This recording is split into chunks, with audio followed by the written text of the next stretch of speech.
ఈరోజు మనం ఈ వీడియోలో ఆడవాళ్ళలో ఇన్ఫర్టిలిటీకి one of the main reason ఏంటంటే ఎగ్ కౌంట్ అనేది తక్కువగా ఉండడం. సో ఈరోజు మనము ఆ టాపిక్ గురించి డిస్కస్ చేసుకుందాము. హలో అండి, I'm doctor Keerthi, fertility expert, 49 hospital Vizag branch నుంచి మాట్లాడుతున్నాను.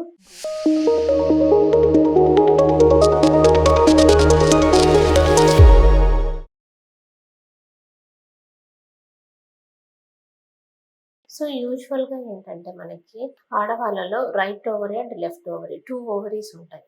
ఈ ఓవరీస్లో ఏంటంటే మనకి ఎగ్స్ అనేవి ఉంటాయి. సో ఈచ్ మంత్ ఒక ఎగ్ అనేది రిలీజ్ అవుతూ ఉంటుంది. సో ఈ విధంగా రిలీజ్ అవ్వడాన్ని ఓవ్యులేషన్ అంటారు. సో మరి అలా ఏజ్ ఎక్కువయ్యే కొద్దీ, సో ఫర్ ఎగ్జాంపుల్ ఒక around the age of 40 years ఇలా వచ్చేసరికి ఏమవుతుందంటే ఎగ్ కౌంట్ అనేది క్రమంగా తగ్గుతూ వస్తుంది. సో అలా తగ్గుతూ వచ్చి సో చివరగా ఉన్న ఎగ్స్లో ఏంటంటే క్వాలిటీ కూడా తగ్గుతుంది.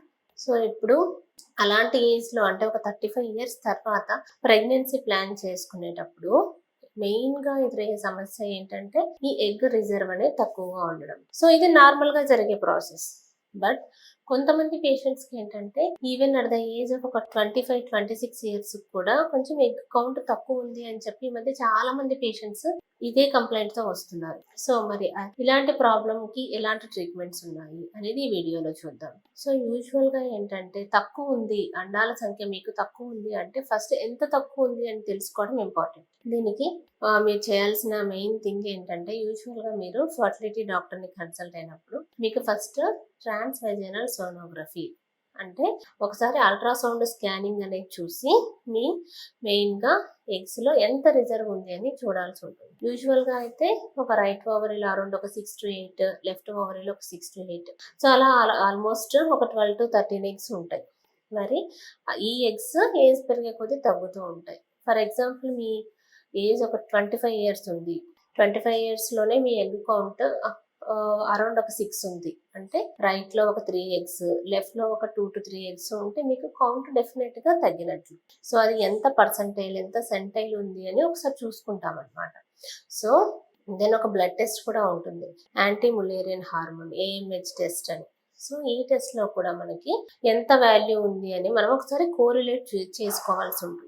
సో యూజువల్గా దీని వాల్యూ అరౌండ్ 2.2 అలా ఉంటుంది. మీకు లెస్ దాన్ 1.5, లెస్ దాన్ 1, ఇంకా అంతకంటే తక్కువ 0.9, 0. ఇలా ఒక్కొక్క పేషెంట్స్కి తక్కువ ఉన్న పేషెంట్స్కి అలా వాల్యూ ఉంటుంది.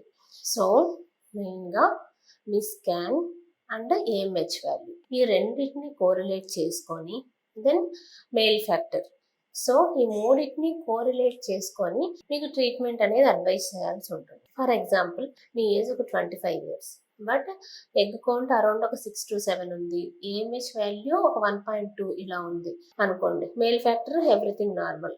సో ఇటువంటి పేషెంట్స్లో ఏంటంటే ఫస్ట్ మనం కనీసం మీరు ఒక IUI ట్రీట్మెంట్ అయినా అంటే ఫర్టిలిటీకి తొందరగా ట్రీట్మెంట్ అనేది స్టార్ట్ చేయాల్సి ఉంటుంది. ఎందుకంటే ఇంకా డ్రాస్టిక్గా ఎగ్ కౌంట్ తగ్గితే మనకు ఛాన్సెస్ ఆఫ్ కన్సెప్షన్ అనేది ఇంకా తగ్గుతాయి.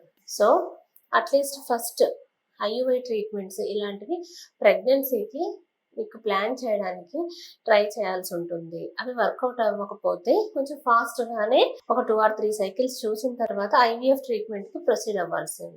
లేదు ఇంకా మరీ డ్రాస్టిక్గా ఎగ్ కౌంట్ తగ్గింది, సో రైట్లో ఒక 2 ఎగ్స్, లెఫ్ట్లో ఒక 2 ఎగ్స్ అలా మరీ తక్కువగా ఉన్నాయి, AMH లెవెల్స్ 0.5, 0.6 ఇలా ఉన్నాయి, ఇటువంటి పేషెంట్స్ని కూడా డైరెక్ట్గా IVF ట్రీట్మెంట్కి వెళ్ళినట్లయితే మనకి ఛాన్సెస్ ఆఫ్ ప్రెగ్నెన్సీ మీకు చాలా తొందరగా ఉంటుంది. Thank you so much.